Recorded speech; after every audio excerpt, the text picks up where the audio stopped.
자리 자체가 그렇죠. 그 문학 행사가 왔는데 생각하고 있어요. 의뢰 하실 수도 있다고 생각하는데 오히려 이런 자리가 좋지 않을까 싶습니다. 그래서 저도 사실 한번 시나리오 없이 대본 없이 우리 송창 선생님도 초대했지만 아무 그 없이 아무 준비 없이 오시는데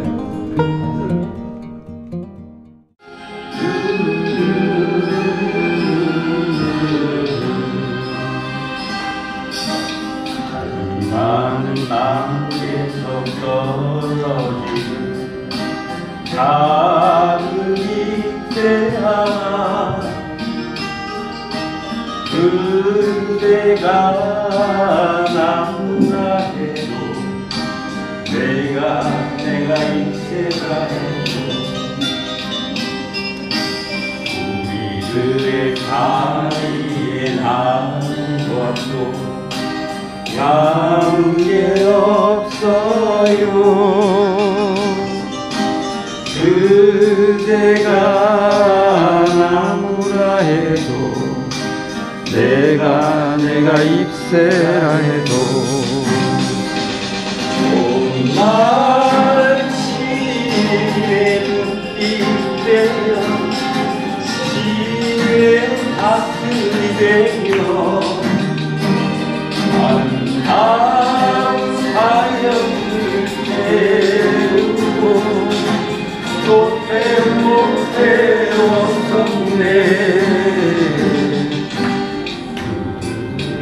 기적의 랜도는 낮은 바람소리 시은 노래 부른다. 그 옛날의 사랑 노래를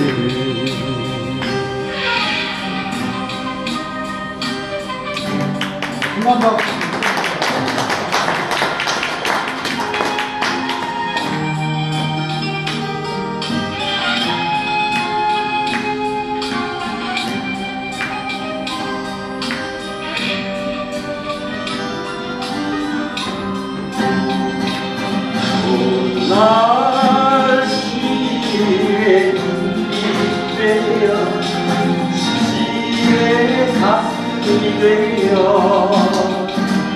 아름다운 사연을 태우고 또 태웠었네.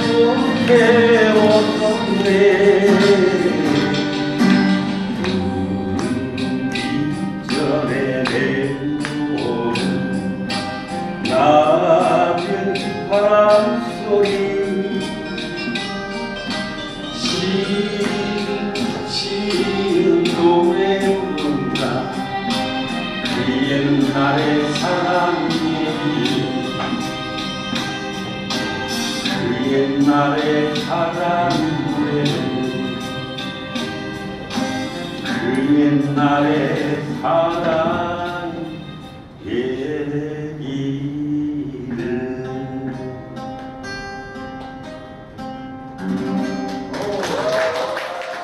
이렇게 말을 풀어나가야 될 입장인데 저는 보은에서 태어나고 자라고 그러니까 어떻게 보면 이렇게 보은을 평생 떠나지 못하고 사는 하나의 어떻게 보면 우리 근대화 시절에 있어서는 하나의 루저죠. 되게 출세하는 사람들은 광유로운 도시 이렇게 많은 직업이나 어떤 이렇게 생활의 인프라가 깔린 그런 데로 가는데 여전히 태어나고 자란 이런 곳에 머무는 이런 것은 어떻게 보면 우리 근대화 시절에 있어서 뭐 신분상승이나 뭐 이런 그런 과정에서 하나의 그 실패자일 수도 있는데 저는 단 한 번도 그런 생각을 가져본 적은 없어요.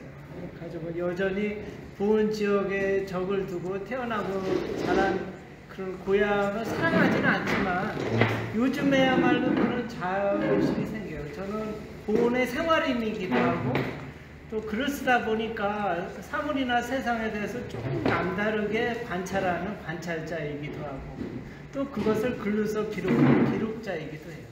이제 저희 생활에 가장 중요한 거는 뭔가를 글로 써서 남긴다라는 것인데 제가 이제까지 거의 이렇게 글을 쓰는 한 40년의 이력을 보면 제가 이제 주로 활동하는 것이 이제 시의 장르이고, 근데 어떻게 보면 시도 보면은, 그러니까 제가 이따 말씀드리겠지만 이렇게 생활과 시가 이렇게 밀착 이렇게 해서 이렇게 분리되지 않고, 그러니까 그 생활을 그 시로 다 이렇게 발현하는 그런 시들도 있죠. 근데 저 같은 경우에는 내 생활이나 뭐 이런 것들을 시로 그렇게 그대로 직접적으로 드러낸 그런 경향, 그런 스타일의 시를 쓰지는 않았어요. 그게 이제 시라는 어떤 그런 특정한 어떤 그런 그 특색일 수도 있고, 근데 이제 산문은 또 다를 수도 있죠. 제가 시도 쓰고 동시도 쓰고, 시로 시작했지만은 거의 동시도 그게 버금가는 그 책을 냈어요.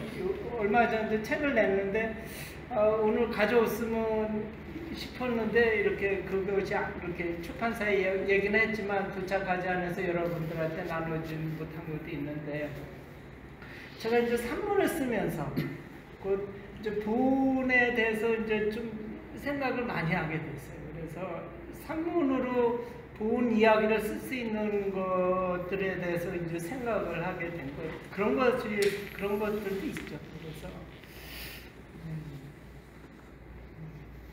그러니까 저는 보은에 살면서 이렇게 어떤 보은이란 그 고향 의식 혹은 어떤 이 지역에 살면서 어떤 자의식이라고 할까, 쓰는 그런 바탕으로서 그런 것들이 조금은 좀 예민할 수도 있다 이런 생각이 들어요.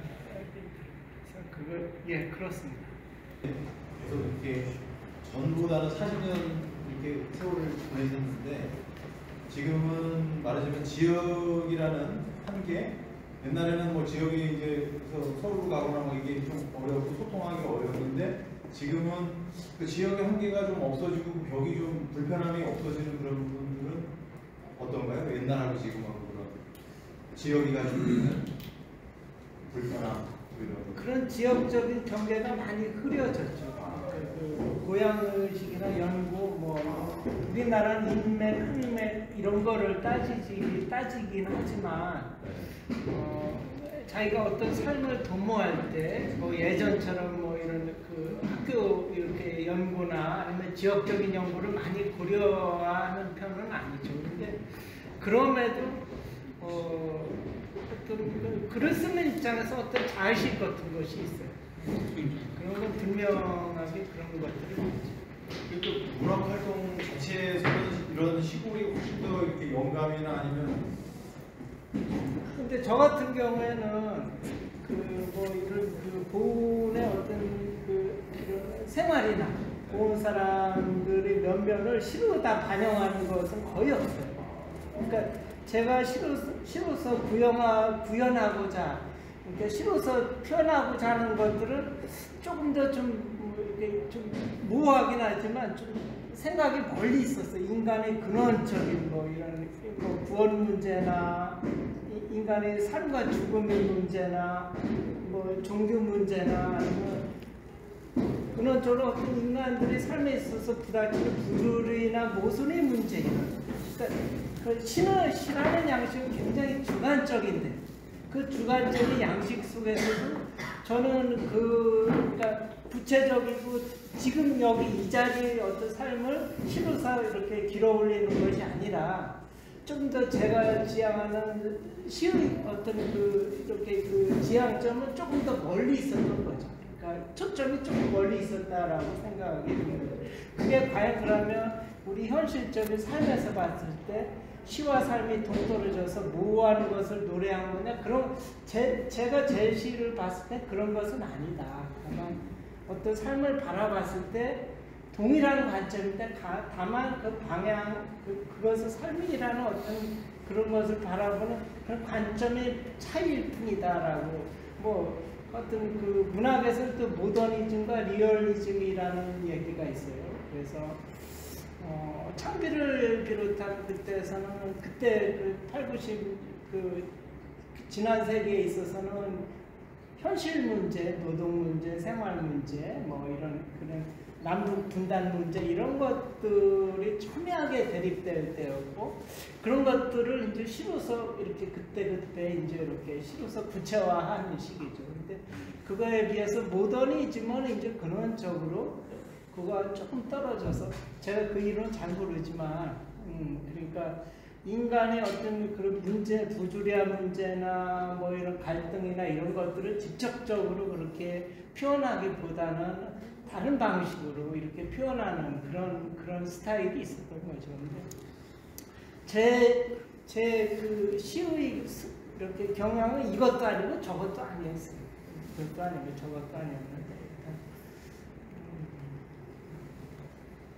근데 아까 말씀하신 그 지역이라는 그 자기가 태어나고 자란 저는 여기가 고향이기도 하고 그래서 외부에서 이제 여기 오신 분들은 그게 조금 낯설고 이렇게 좀 이렇게 경계할 수도 있는데 그건 어디를 가도 원주민과 이주민 사이의 어떤 그런 갈등이기도 하고 또 하는 문제거리이기도 할 수 있다고 봐요. 근데 뭐 그게 첨예하거나 뭐 어떤 갈등이 그런 것은 아니죠.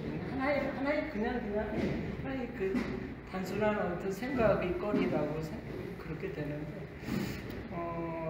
저는 이제 요즘에 이제서야 이렇게 부흥이 아니더라도 그 어떤 하나의 지역을 근거로 해서 삶이 어떻게 동무되고 생활이 되는가에 대해서 그런 구체적인 것에 대해서 제가 산문이형 형식으로 관심을 가지게 된 게 요즘이에요. 그래서 제가 얼마 전에 500매짜리 동화를 이제 이렇게 썼어요. 그래서 그게 어디에 이제 연재가 된다고 하는데 그거는 어떤 현실의 어떤 지리적인 공간일 수도 있지만 내가 상상하는 어떤 가상의 공간일 수도 있고 어떤 자연의 어떤 공간일 수도 있는데 그 상상의 공간이긴 하지만 저는 구체적으로 그것을 그런 상상의 공간을 형성하거나 그 근거로 치자면 내가 자랐던 어떤 구체적인 고향의 어떤 골짜기나 뭐 냇물이나 이런 것들을 언뜻 생각하게 돼요. 그게 저희 삶의 근거라고 생각해요. 그래서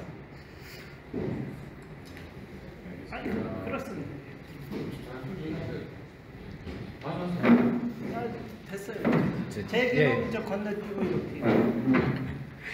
저기 뭐야 그 아까 그 처음에 말머리에서 시인님 말씀하신 게 이제 문학적 상상력보다는 문화적 상상력과 일상의 이 말씀을 꺼내셔 주신 것 같은데 그것에 대해서 얘기를 더 듣고 싶은 마음이 있는데 먼저 앞서서 사실 그 시인님의 시를 읽어보면 뭔가 느낌은 있는데 좀 더 이해하기가 좀 어려운 부분이 있어요. 네, 저 같은 경우는. 그래서 시 한 편을 조금 이렇게 이야기를 좀 더 해주시면은 좀 더 이렇게 느낌이 오지 않을까 싶은 생각이 들어서요. 제가 지금 뭐 인터넷으로 시를 찾아왔습니다. 예, 꽃이라는 시인데 제가 여기서 이 꽃을 한번 낭독해도 될까요? 네. 꽃, 송찬호. 꽃은 검은 옷을 입고 있다. 그 옷은 대지로 만들어 입은 것이다. 그 옷을 완성하기까지 꽃은 누구에게도 그것을 보여주지 않았다. 꽃의 그 옷은 아주 작은 것이다. 거대한 대지의 한 조각을 꽃의 겨드랑이에 잎으로 이어붙인 듯이 꽃은 발밑에 붉은 구두를 살짝 내려놓는다. 나는 그 작은 꽃을 사랑한다. 내 걸음을 멈추게 하고 허리를 구부려 냄새를 맡게 하는 그 납작한 코를. 꽃은 헐헐 옷을 입고 들판을 가로질러 아득히 사라져간다. 훤한 대낮에 낮은 등불을 높이 쳐든다. 꽃씨는 그렇게 익어갔다. 등불을 검게 달구듯 까맣게. 이거 시인님 계신데 이거에 대해서 조금 이야기를 좀. 선생님이 막간에 하시고 내가. 조금 했는데 알았어요. 이번에 저기 여기 옆 동네 옥천에 사는 김성장 시인이 이제 서해 최초의 개인전을 한대요. 그래서 그러니까 내 글 가지고 김성장의 글씨로 쓰는 그 개인전을 그 세종시 그 수목원 거기서 같이 가서 이제 계약할 때 가서 이렇게 이제 그 자리에 참석을 했는데, 그래서 그 시와 관련된, 거기가 이제 수목원이니까 과 수목, 이렇게 시와 관련된 시를 이렇게 뽑아달라고 해서 제가 한 40편 정도를 뽑았어요. 왜냐하면 내가 꽃에 대해서 쓴 시가 많았거든. 근데 이 시는 뺐어요, 이번에. 왜냐하면 내가 이런 시도 썼구나. 죄송해요. 그거를 이제 이렇게 검색해서 읽었는데, 그 시는 여러분들이 듣기에도 모호하죠. 대체 이거 뭘 얘기하는 거지? 막연하지. 아니, 뭔가 느낌은 막 오는데. 꽃이라는 시는 하나의 그 메타시여서 이렇게 뭐 시든 어떤 사물을 호명하는 아주 분명한 그런 그 구체적인 그런 관계를 노래한 시여서 그 시에 익숙하지 않은 사람들 어느 정도는 고개를 끄덕이는데, 이 시는 굉장히 모호하거든요. 그래서 이 시를 뺐어요. 내가 이런 시도 썼다. 그냥 어떻게 보면 그리고 이 시가 수록된 두 번째 시집이 문제가 많아요. 저도 시집을 여러 번 냈는데, 어떤 시집은 이렇게 다시 들춰보기 이렇게 좀 싫다고 하나? 그런 시집이 있어요. 그 시집이 이 시집이에요. 왜냐하면 그 시집에 있는 시거든요. 내가 이제 주로 꽃에 대해서 그 김성장 선생한테 발췌한 시집은 고양이가 돌아오는 저녁이라는 시집에 있는 꽃을 소재로 한 시집인데, 그냥 그 쯤에서는 제가 이제 우리 어렸을 때는 이렇게 장독 때나 마을이나 꽃이 흔했거든.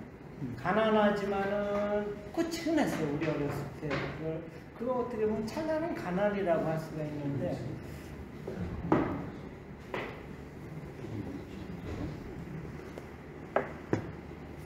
지금 제가 사는 데는 우리 그 앞집에 천리사라는데, 그 아주머니가 꽃을 오랫동안 백일홍이나 이런 걸 많이 이렇게 거기다 심었어요. 제가 거기 관계에 살면서 애는 그렇게 이렇게 풍성하고 찬란한 꽃밭을 이렇게 보지 못할 정도로 많이 이렇게 심었어요. 그것이 내가 그 관계에 사는 큰 즐거움 중에 하나였는데, 그 꽃밭을 볼 때 어린 시절을 생각을 했어요. 그 어렸을 때 꽃은 단순한 식물 그 대상으로서의 꽃이 아니라 어떻게 보면 우리 친구였고, 내 성장 과정에 있어서 도반이기도 했고, 그러니까 식물이나 자연이나 이런 것과 아주 친밀해지고 이런 관계를 형성하는 그런 것이었어요. 우리는 물론 그때도 저는 뭐 이렇게 냇가에 가서 멱을 감거나 뭐 버찌를 이렇게 따먹거나 뭐 이렇게 학교를 째고 뭐 이렇게 새알을 이렇게 나무에서 내리거나 이런 데 관심이 많았지만, 그게 알게 모르게 나한테 어떤 식물적인 상상력을 이렇게 형성하게 된 그 장차 문학에 있어서 굉장히 중요한 어떤 그런 식물적인 상상력을 이렇게 제공한 것이었고, 그래서 그것을 이제 나이가 들고 나서 어떤 내 어렸을 때의 환사이기도 하고, 자연에 대한 어떤 친근함의 표현이기도 하고, 그래서 자연스럽게 이제 그 어떤 채송화가 됐든 뭐가 됐든 꽃에 대해서 내가 이제 시로서 이렇게 쓰게 된 것이 한 40, 50대에 돼서의 나이였어요. 그러니까 지금 꽃은 굉장히 좀 관념적이고 무고하고 약간 그런 꽃 소재 중에 하나였죠. 조금만 이 시를 이해할 수 있게 힌트 몇 마디만 더 해주시면 안 될까요? 지금 안 해주신 것 같아서. 별로 현실적으로 설득력이 없는 시. 아니 그 상관없이. 다만 그런 시. 우리 박사 선생님 궁금하지 않고 그건데 예. 저는 지금 그 박다란 씨가 지금 처음 꽃에 대해서 여쭤봤을 때 저는 오늘 지금 이 자리에서 처음 들었거든요. 그래서 대부분 꽃 하면 제가 입고 있는 거 빨간색이라든지 그리고 화려하다든지 이런 쪽으로 생각이 드는데 검정색과 꽃이 연관되게 생각을 쓰셨더라고요. 지금 처음에 되게 충격적이었고요. 왜 꽃이 검정색으로 연관이 했는데 끝까지 이렇게 쭉 들어보니까 저의 짧은 생각으로는 대지에서 씨앗이 발아돼서 내가 꽃이 피어서 지나가는 사람을 세워서 무릎 꿇게 하고 냄새 맡게 되고 향기 맡게 되고 그리고 다시 이 꽃대를 고개 숙인 꽃대가 다시 꽃대를 세워서 자기의 자식들이라든지 그 씨앗으로 만들어서 멀리에 보내기 위해서 꽃대를 세워서 날려보내는 민들레 홀수처럼 어떤 그런 그 식물의 일대기를 쭉 쓰신 게 아닌가. 그래서 꽃과 그 검정을 저는 돼지로 봤고요. 그래서 돼지를 검정으로 그 돼지에서 꽃이 나오고 그런 일대기를 쓰신 게 아닌가. 저는 그렇게 처음 생각했는데 또 이제 쓰신 생각이 다르시긴 하겠지만 저는 그렇게 생각해봤습니다. 이 꽃을 쓸 때는 시에 대한 욕망이 컸었고 여러분들이 잘 모르실지 모르죠. 고양이가 돌아오는 시집에 실린 시들은 제가 좀 나이도 먹고 이렇게 어떤 조금 타숙이 된 그러니까 문학이든 뭐든 어떤 욕망이 조금은 이렇게 좀 사그라진 그냥 조금은 무심해지고 이렇게 나이가 들면 고양이나 어릴 적의 어떤 친구를 생각하듯이 이제 그 옛 시절이나 그런 기억들이 나한테 이제 자연스럽게 다가올 때, 그러니까 사물이 조금은 똑똑하고 반듯하게 제대로 보였다. 어떤 욕망에 가려지지 않은 상태로 그 어떤 그 옛날의 어떤 그런 꽃이든 뭐 이런 옛 추억이든 이런 것들이 다가올 때 이제 시를 쓰게 된 거죠. 그것이 저한테는 조금 더 정직했다고 봅니다. 그런 시들이. 그런 시들이 자연스럽고 어색하지 않고 좀 그랬지 않는가라는 생각이 들어요. 이께서는 소시적에는 농민운동도 하시고 명문대를 다니시다가 또 중대에서 공무원 생활도 좀 하시다가 이제 지금은 전업 시인으로다가 이제 활동을 하시는데 얼마 전에 이제 그 세상 사람들을 공부케 한 그 정상혁 그 군수 정상혁 보훈 군수 소환운동에도 아주 열심히 참여를 하셔갖고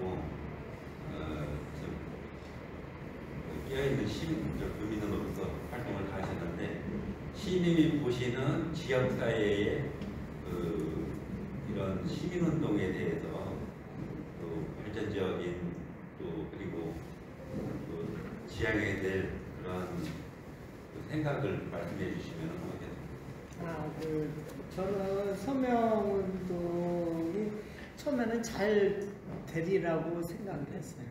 그런데 잘 이렇게 운영되리라고 했는데 언뜻 그런 생각을 했죠. 나도 그 서명운동에 나와야 되는 거 아니야? 라고 했는데 결국 그렇게 된 거죠. 저는 직접적으로는 솔직히 말씀드리면 이제 구매가 하기 때문에 그건 안 할 수가 없다라는 생각이 거의 부부는 일심동체라는 그런 그냥 허울뿐인 말이 아니라 그런 생각이 들었어요. 반드시 때가 되면 해야 되지 않겠는가. 그런데 내가 하지 않고 그냥 어떤 그런 그 서명운동 본부가 잘 이렇게 돼서 이렇게 하면 더욱 좋고라고 저도 생각을 했죠. 근데 결국은 이제 이렇게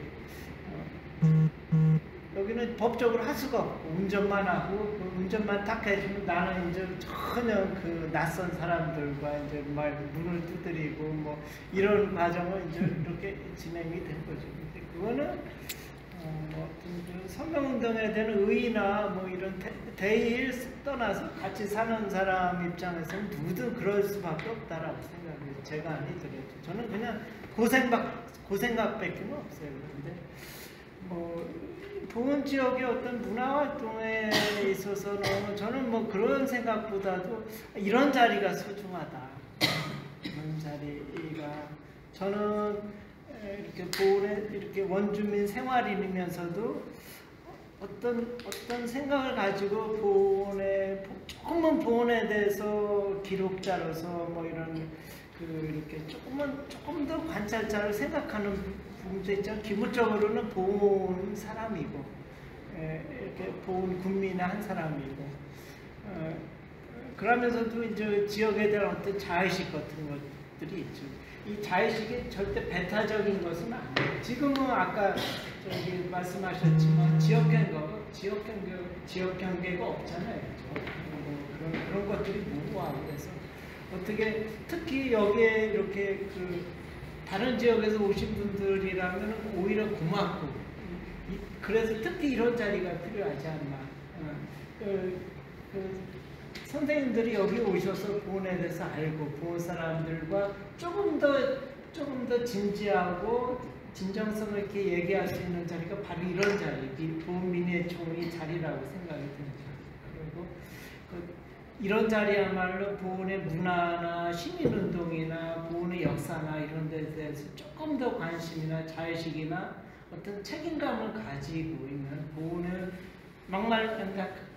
한마디로 이렇게 보은을 사랑하는 사람들이 몸이 이런 자리가 있지 않을까, 이런 자리이지 않을까 싶어요. 그래서 잘 나오셨고 그래서 잘 나오신 분들을 이런 보은 민예총에서 얼마나 잘 받들고 모셔야 되는가 하는 그런 문제가 있는 거죠. 그래서 앞으로 이런 자리가 제가 처음에 말씀드린 이방은 네트워크라고 그냥 하는 것들이 이런 자리의 어떤 소중함이지 않을까 이런 생각이 듭니다.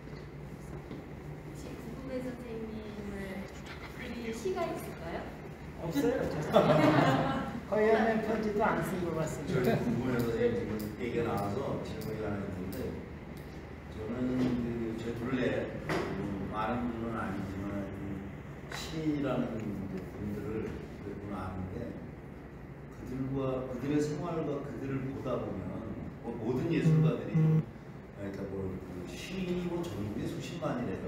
근데 그런 개념이 아니라 좀 뛰어난 우리가 예술가라고 그래도 타인들이 인정해주는 예술가들, 시를 떠나서 모든 문학, 연극, 무용, 하여튼 그들을 보면 이렇게 대화를 하거나 작품을 보면 문외한인 저도 이 사람들은 뭔가 우리랑 다르구나 라는 거를 정말 많이 저는 잠깐 예술 공연 기획 그런 걸 좀 하다 보니까 예술가들을 많이 만날 기회가 있었는데 뭔가 굉장히 뛰어나다는 걸 느끼거든요. 근데 이제 공통적으로 느끼는 게 뭐냐면 굉장히 어떻게 표현해야 특이하고요. 아주 섬세하다 보니까 좋게 얘기하면 섬세한데 예술적인데 나쁘게 하면 성질 더럽고 그 다음에 생활력 없고 그 다음에 사회에 관심 없고 물론 이제 굉장히 그 사회의 그 참여를 주업으로 하는 예술가들도 있지만 대개 제가 본 그 뛰어난 90%의 예술가들은 관심이 없어요. 저는 그 말에 동의할 수 없습니다. 그러니까 그래서 질문을 드리는 거예요. 그래서 제가 느끼는 주관적인 건 그런 게 많았기 때문에 아내이신 부 선생님은 그동안 삶을 사시면서 과연 예술가의 삶이 얼마나 괴로웠는지 아니 괴로웠다 제술은 끝나지 않았어요. 얼마나 행복했는지 이건 이제 주관적이니까 진짜 여쭙고 싶어요. 그리고 네. 본인 말고 본인이 없다고 생각하시면 진짜 협업을 잘해주는 굉장히 잘해주시는 것 같은데 왜냐하면 제 대답을 이렇게 카바링을 하는 것 같아요. 벌써 가방을 하실까? 저는 제 말씀 다 드렸습니다. 저는 아니 왜 여기 질문을 저는 평생 이렇게 얘기하는 게 요거 숙제 끝나면 요거 원고 끝나면은 그러니까 애들한테 맨날 그랬어요.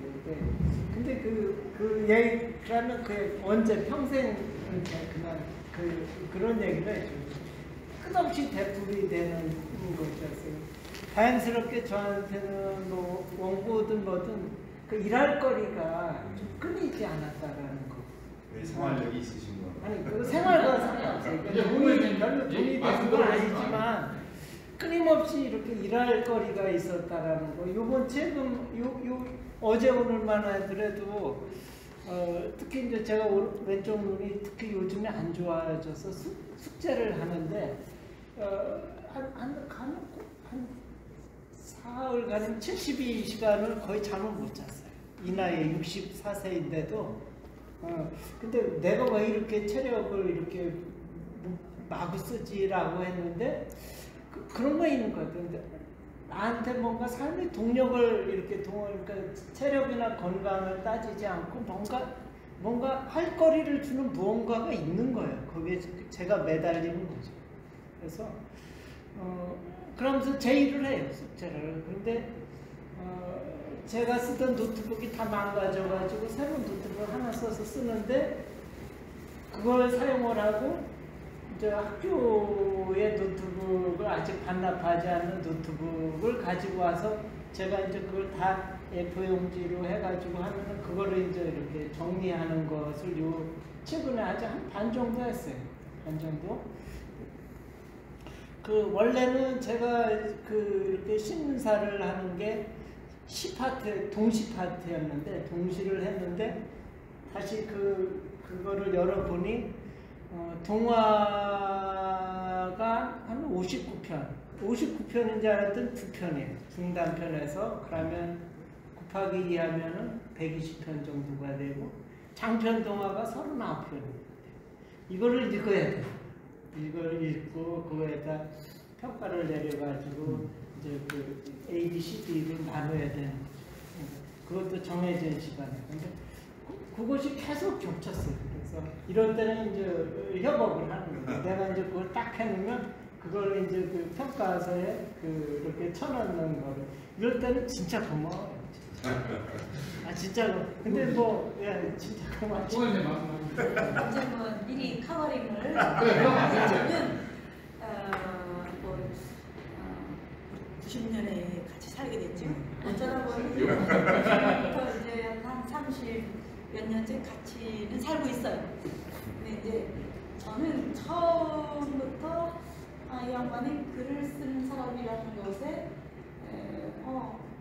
그의 세계, 매력이나 이런 게 아니라 자기 세계 그런 거가 당연하다고 생각을 했기 때문에 그것 때문에 갈등이 있거나 그러진 않는데 그게 고마웠어요. 아니 시끄러워요. 생활을 돈 얘기를 한 적이 없어요. 아니 왜냐하면 신기하지 않아요? 돈 얘기를 한 적이 없어요. 제가 이렇게 돈에 뭐 이렇게 부자로 살지나 어려서 촌에 살았으니까 어렵게 살았잖아요. 그런데 저는 제가 그냥 학교 선생님이 돼서 월급을 타니까 너무 좋더라고요.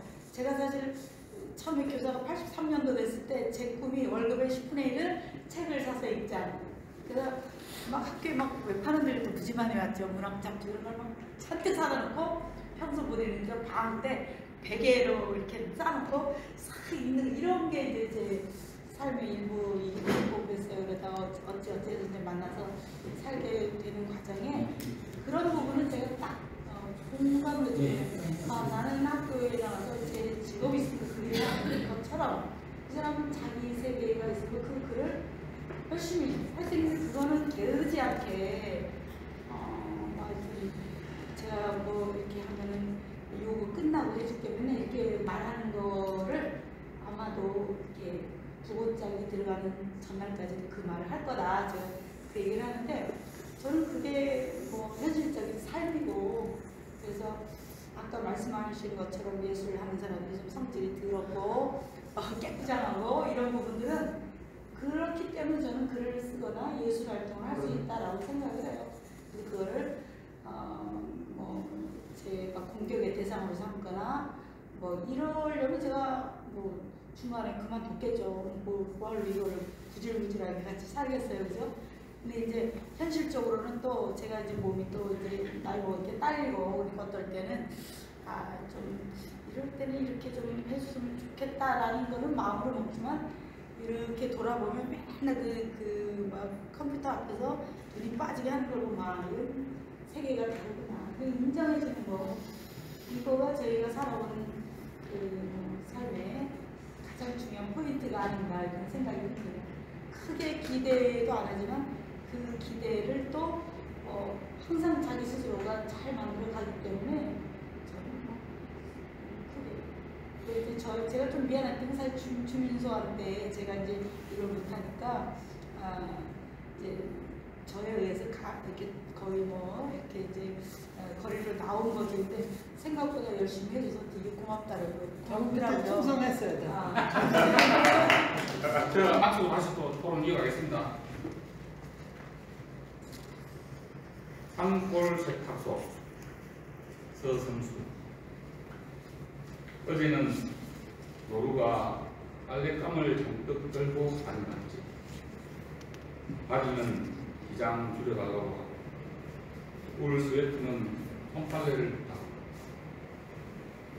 흰 바람막이에 묻은 옷인물도 뺄 수 있냐고 묻고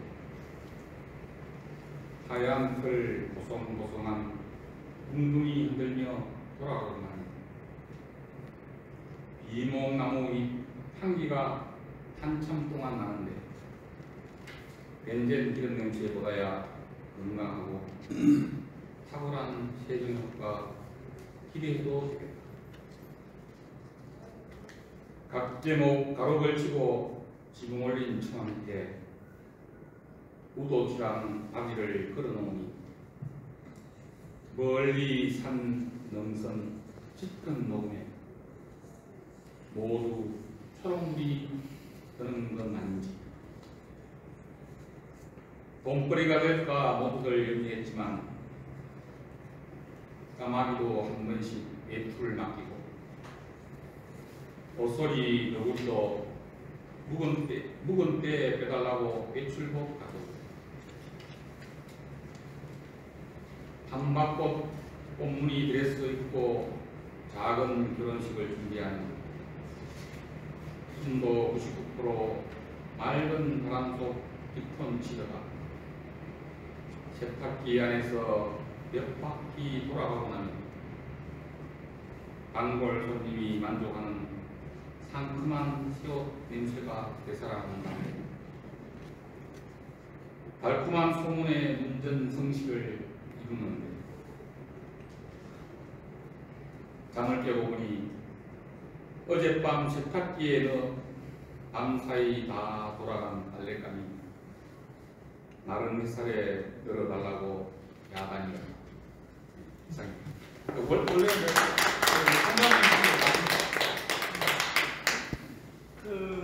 이 심사평을 보면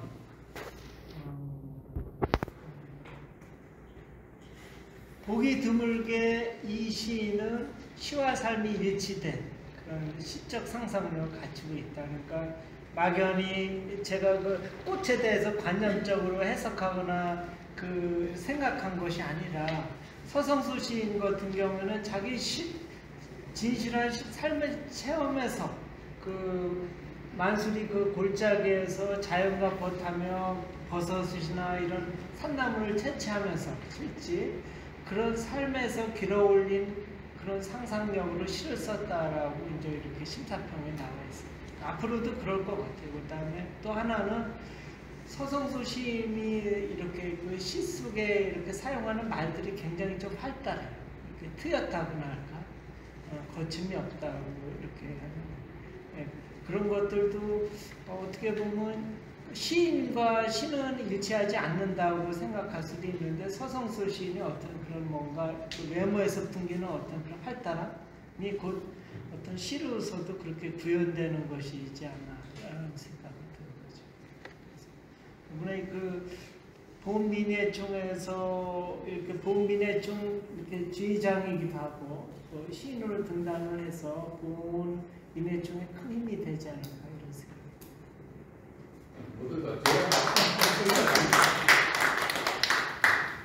남은 한 20분 동안 아까 못한 얘기 이어가시면 되겠습니다. 그 저기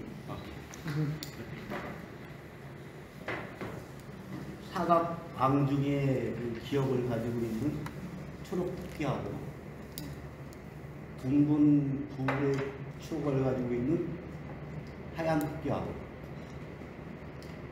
탕을 끓여 먹으면 어디가 더 맛있어요?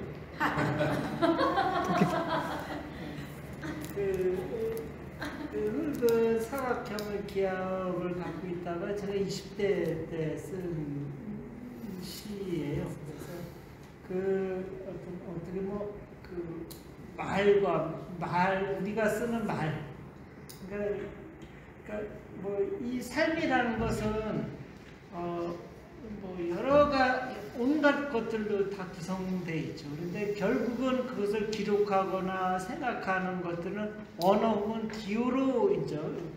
어떤 인간의 어떤 의식작용으로 그런 것을 파악하거나 결정하거나 판정을 하는데, 그래서 시를 쓰는 과정에 있어서는 이제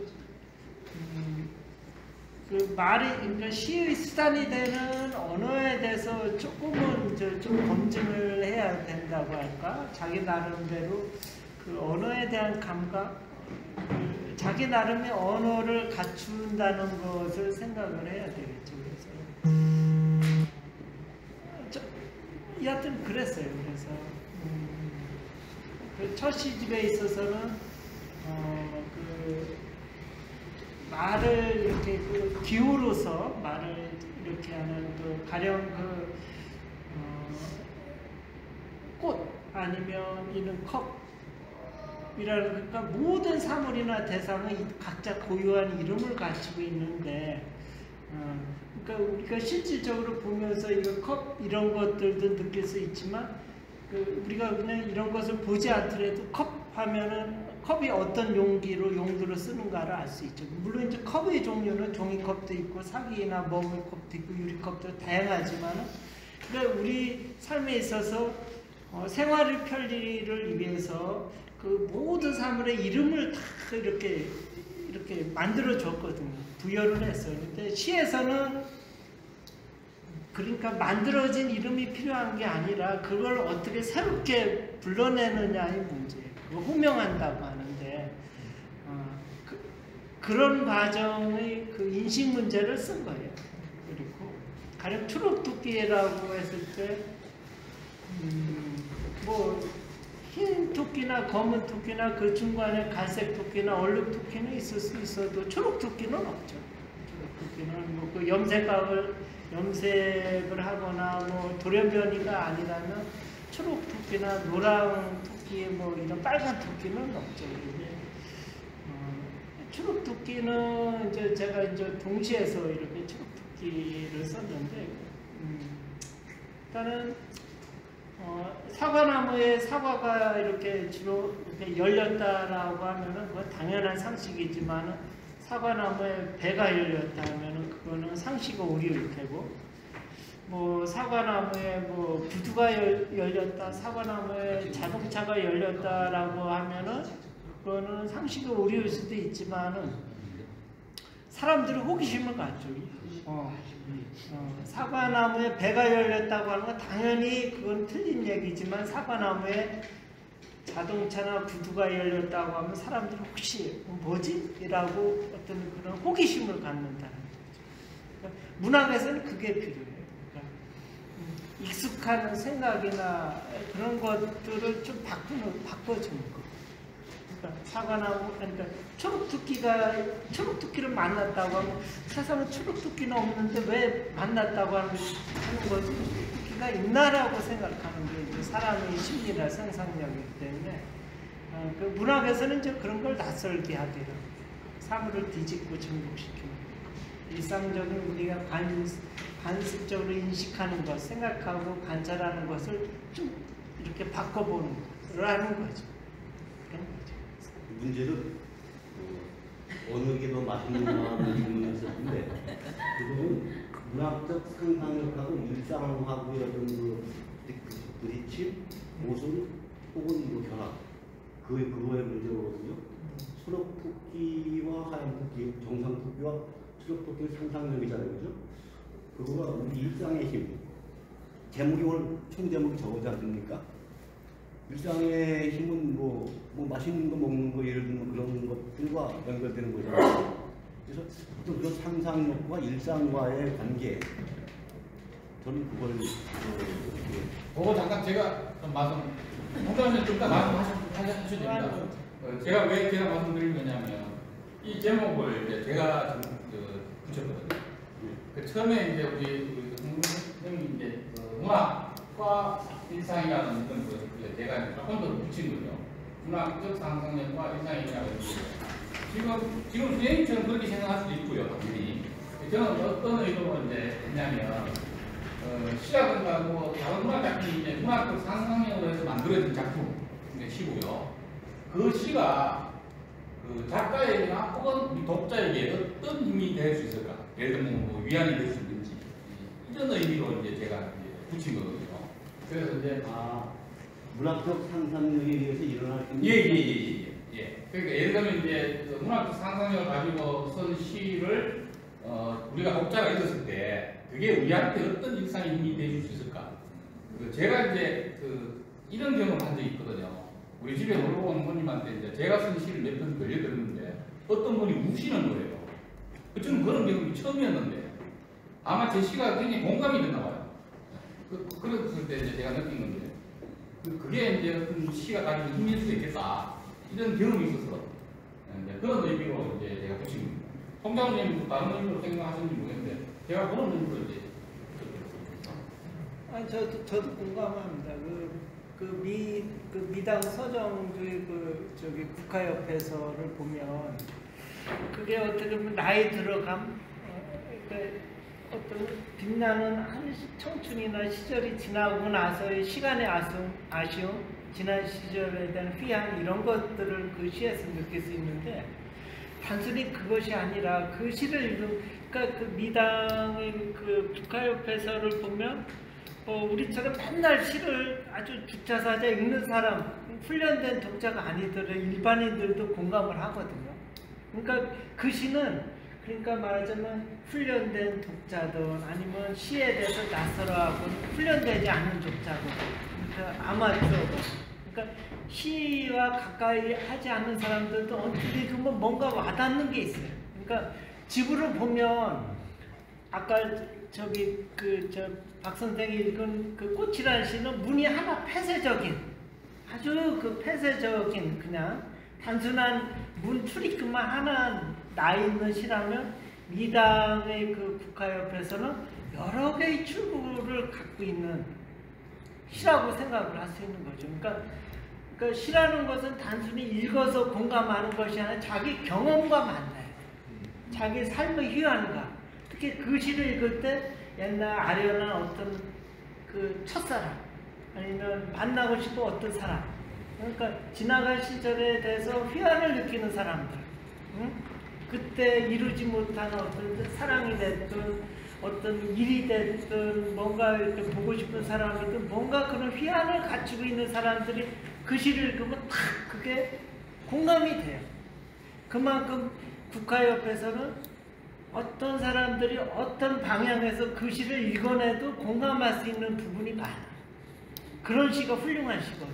뭐 미당의 개인적인 것을 다 떠나서 그 시가 어떤 국민시가 된 거는 그만큼 그 시의 시 얼개를 이루고 있는 시적 장치가 굉장히 공감대가 많은 거죠. 근데 아까 제 시는 굉장히 폐쇄적이고 저만 말고는 몰라. 그런 시는 근데 느낌은 팍팍 있어요. 느낌은 팍팍 있어. 어떤 시들은 누가 읽어도 아마추어가 읽고 저처럼 사실 고등학교 때부터 시집 하루에 4-5권씩 읽은 사람이 있고 누구나 공감대가 있는 미당의 그러니까 좋은 시는 그런 거죠. 그래서 근데 그러면 미당은 그걸 의도하고 쓰나요? 아니면 그냥 신세에서 떠오르는 아니 그거는 의도한 건 아니에요. 그분의 시를 보면 많은 시들이 그때 그걸 뭐 이런 그러니까 그 시적 감수성이 뛰어난 분이요. 그러니까. 그 당시에 그런 언어를 가지고 그러니까 미담의 언어는 굉장히 지금 봐도 낯설지만 그러니까 그래서 그 당대에 이미 이게 어떤 아까 감수성을 표현하는 것 같아요. 예, 맞습니다. 그 미담의 시는 그런 것들이 있어요. 선생님 아까 말씀하신 제가 말씀드리고 싶은 거는 우리 오늘 여기 이 자리에 20명 이렇게 모이셨는데 각자 다 얘기하고 싶은 것이 있고 또 듣고 싶은 것이 있겠는데 그게 다 이제 송 선생님이 여기 계시니까 중심으로 해가지고 다 듣고 싶은 거라 송 선생님의 어린 시절을 듣고 싶은데요.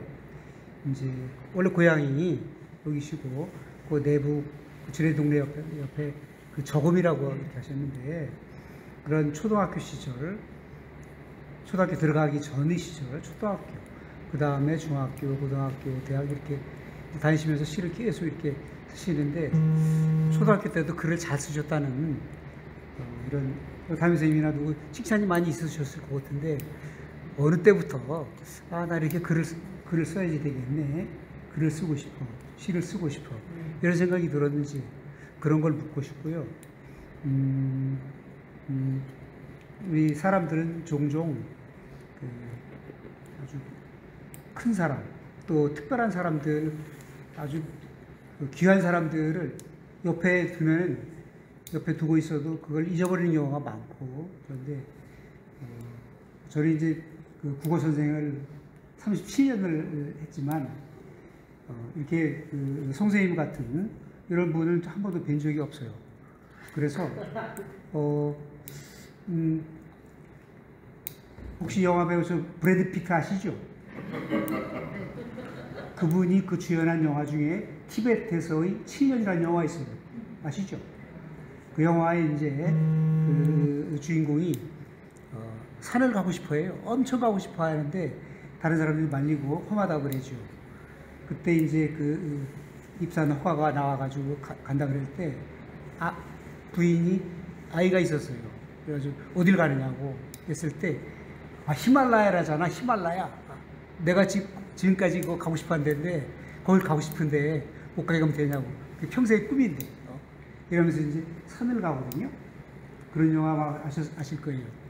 근데 우리 옆에 송 선생님 같은 이게 지금 이제 활동을 하고 계시는 큰 시인이신데 이런 분이 어렸을 때 어떤 꿈을 가지고 있었는지 그런 걸 좀 알고 싶어가지고 그렇습니다. 제가 초등학교 4학년 때 담임 선생님이 이화욱 선생님이신데 가끔 그 선생님 지금 살아계시나 이런 생각이 들긴 하는데 그 선생님이 학교 도서실에서 책을 가지고 오셔서 계속 읽어주셨어요. 우리 앞에서. 근데 다른 친구들은 그걸 지루하게 생각했을지 모르는데 저는 그게 너무 좋았어요. 1년 내내 그걸 읽어주셨으니까. 그 여자 선생님이 낭낭하게 읽어주셨어요. 이화욱 선생님.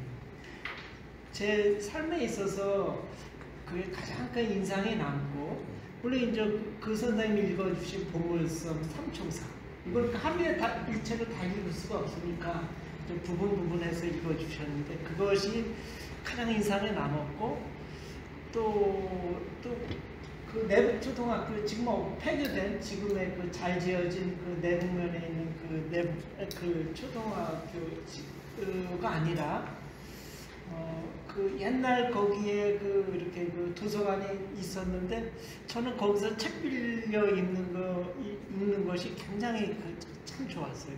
거기에는 8, 90년대 유명한 아톰 그 만화책도 있었고 그랬는데 그 만화책도 좋아했고 그런 것도 읽는 것도 좋아했죠.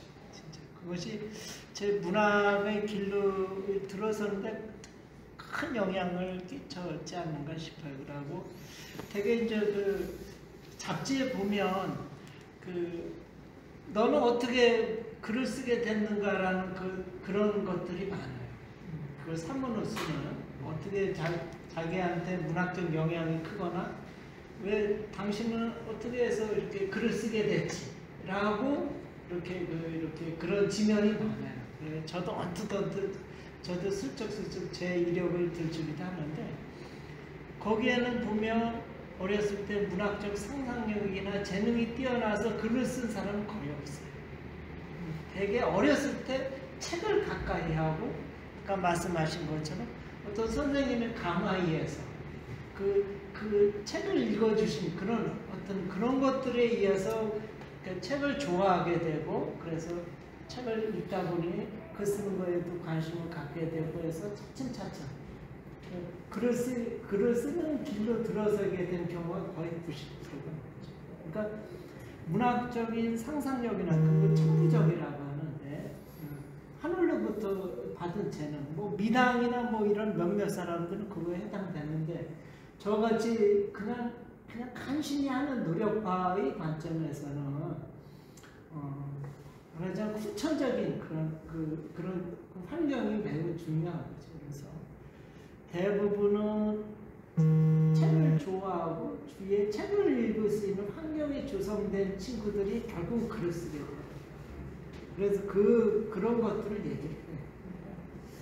문학도 결국은 하나의 직업으로 본다면 어떤 환경이 중요하다라는 생각을 하고 그 길을 최초에 이렇게 길을 열어준 특히 그 어렸을 때 학교 선생님들이 그런 감화나 영향력, 지도가 매우 중요합니다. 특히 저는 중학교 때 조희연 선생님이 대전에 계시는데 백일장 데리고 저를 가셨거든요. 그런 것들도 제가 이제 이렇게 시를 쓰는데 거의 뭐 100% 영향을 끼쳤죠. 그래서 저는 이제 고등학교 때부터 시를 읽었어요. 시를 잘 모르면서도 읽었어요. 근데 평생을 여기서 잘하는데 평생을 뭐 죽사사설 거의 시를 제가 시는 잘못 쓰지만 시를 읽는 독자로서는 아주 고급스러운 이렇게 독자죠. 아주 훈련된 전문적으로 훈련된 독자가 저라고 하죠. 평생 시를 읽었기 때문에 지금도 여전히 읽고 그래서 저는 요즘에 그런 생각을 하죠. 내가 좋은 시는 못 썼지만 좋은 독자다. 그것만도 굉장히 큰 의미가 되죠. 어렸을 때부터 시를 많이 읽으셨으니까 잘 모르는 저에게 추천을 해주신다면 어떤 시를 추천해 주실지.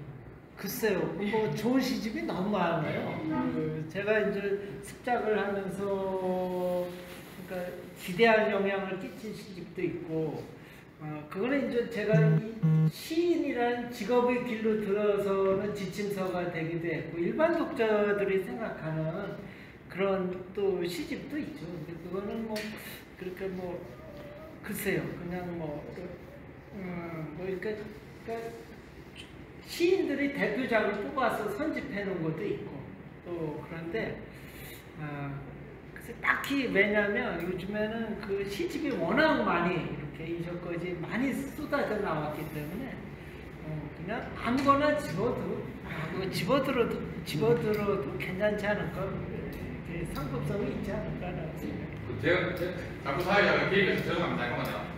그 부분에 대해서는 제가 이렇게 말씀드리고 싶거든요. 저도 그때 그런 생각 많이 했는데 도서관에 가셔가지고요, 아는 팀의 시집부터 읽어보시면 그게 제일 좋을 것 같아요. 모르는 사람의 시를 읽는 것보다 내가 이름이라도 알고 있는, 그리고 같은 지역에 살고 있는 하여튼 그렇게 해서 아는 사람의 시를 읽으면 그게 훨씬 더 쉽게 공감할 수 있거든요.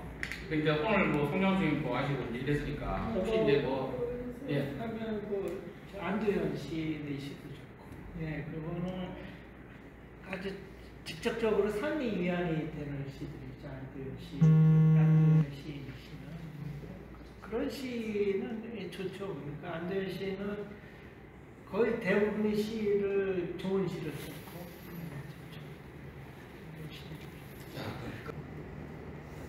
일좀 줄여 그러더라고요. 그래서 이제 제가 이제 작년에 신가를 5,000번 가까이 혼자 붙였는데 엄청 약간 벅차긴 했었어요. 줄여야겠다. 그래서 그 친구 얘기를 듣고서 이제 한 1200평을 매일 5kg 이제 했는데 가만히 이제 그걸 계기로 해서 제가 느낀 거는 귀농을 하면서 이렇게 살려고 온 게 아닌데 여기 이제 그 아무것도 없는 그 귀농한 사람이 이 농사로 이렇게 정착하는 게 참 어렵더라고요. 그러다 보니까 현실적으로 경제적 문제에 이렇게 봉착해서 그 문제를 뚫지 않는 우리가 안 되는 그런 부분이 있었고, 그런데 이제 원래 인간이라는 게 어떻게 살고 싶다는 그 욕망이 있잖아요. 근데 이제는 조금의 숨 쉴 공간을 좀 만들어서 진짜 내가 하고 살고 싶은 삶을 사는 그런 쪽에 좀 투자를 하고 싶다. 그래서 이제 삶과 내가 진짜 누리고 싶은 삶 이런 부분에 중도를 맞추는 게 엄청 중요하겠구나라는 그런 느낌들을 그 친구도 얘기를 듣고 하는데, 근데 이제 동시하고 동화를 쓰시는 마음이 그 어떤 마음인지를 느끼는 좀 알 것 같은데, 선생님이 추구하는 그 근원적인 어떤 이 가치라든가 이런 부분들은 어떤 부분이라고 할 수 있을까요? 동시를 쓰는 마음. 저는 이제 시로 시작을 해서 동시도 쓰고 또 이제 동화책도 내고 또 다른 사람들도 계획을 하고 있는데 좀 썼어요. 그래서 이것도 하나의 모험이에요. 어떻게 보면 한 직업에서 문학이라는 큰 울타리 내에서는 이렇게 바깥에서 보면 똑같아 보이지만 그 내부로 들어가면 진짜 엄격하게 구분되는, 진짜 제가 시를 쓰면서 동시를 공부할 때 15년을 공부를 했어요. 그래서 활용도서관에 가면 하루에 그냥 뭐 그 앞부분은 그 동시와 그림책을 이제 열람실에 들고 올라가서 그걸 꾸준하게 규칙적으로 했죠. 그러면서 이제 동시집을 요번까지 이제 4권을 내게 됐거든요. 그러니까 뭔가 이 문학이라는 것도 투자나 그냥 단순히 자기의 어떤 생활에 재능도 없지만 그걸 믿으면 안 돼요. 뭔가 투자를 해야 돼요. 저는 그런데 시는 한 3, 40년을 계속 이제 이렇게 일상적으로 이렇게 거의 생활하다시피 했는데 동시를 쓸 때는 그걸 새로운 영역이기 때문에 그래서 제가 이제 그 스터디 모드를 했어요. 제가 사람하고 교류하고 뭐를 공부하는 거는 전혀 취미가 없는데도 이거를 빨리 압축적으로 인터넷 얘기는 압축적으로 이거를 습득하기 위해서는 그런 스터디도 했죠. 그래서 그것이 굉장히 큰 도움이 돼서 그 동시 숙제를 해간 것들이 다 이렇게 시집으로 나왔어요. 그래서 저는 그 과정을 매우 성실하게 동시에 꼬박꼬박 써서 동시 합평해서 이렇게 발표한 것들을 다 시집으로 낸 케이스인 것처럼, 그러니까 제 스타일은 그런 스타일이에요. 재능이 없다 보니까 도서관에 가서 시간만큼 투자해서 하는 거예요. 그래서 일단은 도서관에 가면 어린이 그쪽에 가서 책을 이만큼 갖다가 읽고 그대로 그 도서 배열하는 대로 배열하면서 내일을 시작하는 그런 스타일을 하는 거죠. 그러니까 아까 질문이 뭐였죠? 그런 문학을 통해서 선생님이 추구하는 가치 이런 부분들은 주로 어떤 지지하고 그러니까 그 삶이 무언가, 인간이 무언가라는 그런 거죠. 그러니까 글쓰기로 바라보는 삶이라고 할까요? 인생이 뭐고 대체 삶은 뭔가라는 그런 거죠. 저는 이제 그거를 글로 다 이제 이렇게 그 생각을 하게 되고, 이제 김희동 선생님 같은 경우는 그림으로 이제 그거를 이렇게 형상화하실 터인데, 그거 이상이야는 없는 거예요. 그러니까 늘 제가 이렇게 어느 때부터 생각하는 거, 문학이라는 건 모든 우리 사회의 직업 분류 중에서 굉장히 낙오되고 소외되는, 점점 소외되고. 왜냐하면 책도 안 팔리고 이래요. 소수의 독자들만. 그래서 오히려 저는 이런 자리가 매우 소중한 거죠. 제가 이렇게 얘기를 그나마 내 생각을 글과 관련된 것을 얘기할 수 있는 자리이기도 합니다. 그러니까 어떤 경우에는 아까 말씀드린 것처럼 모든 사회 현상을 다 글로다 표현할 수도 있다고 하지만 정작 문학 창작의 파트에 들어오면은 그 쓰는 사람들이 굉장히 소외된, 그리고 소수라고 뭐 이런 지금 문창가도 많이 이렇게 없어지는 있고 젊은 사람들이 그 글쓰기에 대해서 많은 관심도 이렇게 이런 그런 직업적으로 소외되는 그런 관점인데도 불구하고